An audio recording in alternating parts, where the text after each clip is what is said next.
Hi guys, welcome back to the BMW Guy channel with another video, and again today we will talk about maintenance, more importantly why you should even consider doing your own maintenance, why is it beneficial, basically how it improves your ownership experience, and my thoughts on how and sort of why to get into it. So if you've never really done anything before on a car, there's no worries. These cars are excellent to work on. They're fairly simple and easy despite what people say on the internet. So yeah, without further ado, let's get into it. So as you can see, I've got my bonnet open. I'll show you any sort of maintenance items as in this video, but I just thought I'd open it now for the atmospheric, but basically, yeah, so I've been working on my own car here and there, various bits, for just over a year and a half now. And before I started, I was really intimidated by it. I didn't want to break anything. I didn't basically want to brick my car because it is my daily driver. So any issues that I caused through my own stupidity or carelessness or lack of knowledge were issues that could potentially have a knock-on effect for the rest of everything else that I do. So I've sort of eased myself in slowly. I've done a couple of oil changes, I've done various other jobs in and around the car. So yeah, so the first reason I'd say is the fact that it's just so much cheaper to do things yourself than get someone else to do it. So if you took this to a BMW dealer, for example, for a oil and filter change and etc., it's going to cost you in excess of 240 quid. I've actually bought the parts and I'm about to do a service on this vehicle with oil change, air filter change, oil filter change, and also the fuel filter change. So I'll be making videos on those so you guys can perhaps give that a go. But I've bought all those parts, which as a full service is about 380 quid from BMW to get all of those done.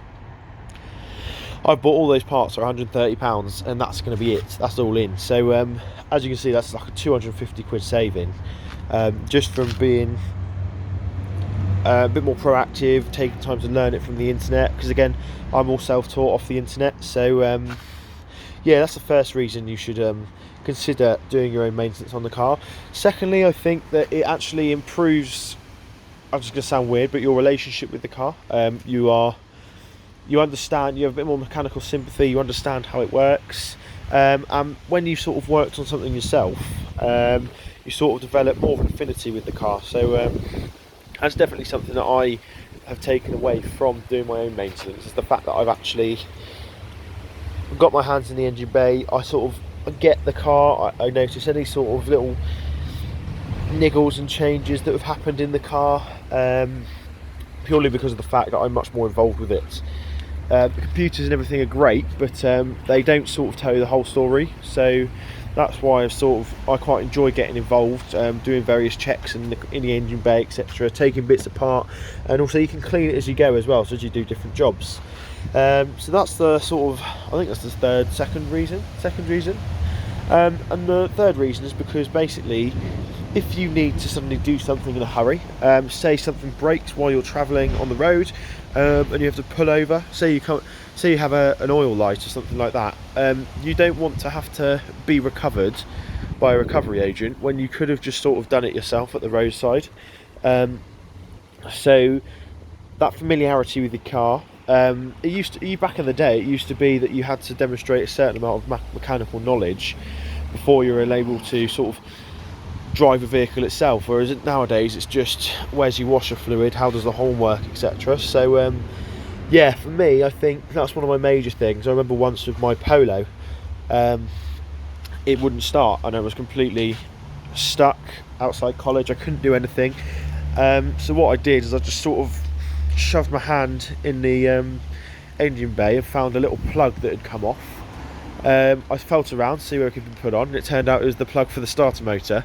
So the car sort of fired up straight away. So I had 4 other people who were meant to be travelling with the car, so they were quite impressed. But it was just a nice feeling knowing that I'd solved the problem myself, and yeah, I didn't need any sort of further assistance. And so you become more of a self-sufficient person and self-sufficient driver, because you've got a set of skills that are quite useful. So yeah, it's just a quick video explaining why I do maintenance, and why, if you haven't tried it already, you should just have a go. What's the worst that can happen? You can always take it to the garage if you start something and struggle to finish it, or there's plenty of advice on forums, etc. I'm always available. On Instagram, I'm at the BMW guy. On Twitter, at BMW guy without the, and you can also email me at the BMW guy official at gmail.com if you've got any issues at all. But yeah, so that's it, guys. Thanks for watching. Don't forget to like, comment, subscribe, and if you fancy it, why don't you head over to the Patreon page and see what sort of stuff we're offering over there. I haven't really got into that much, but I'm sort of developing a membership package, which would be quite a cool thing. Perhaps some merch and stuff as well. So yeah, thanks for watching, guys, and I will see you in the next video. Cheers.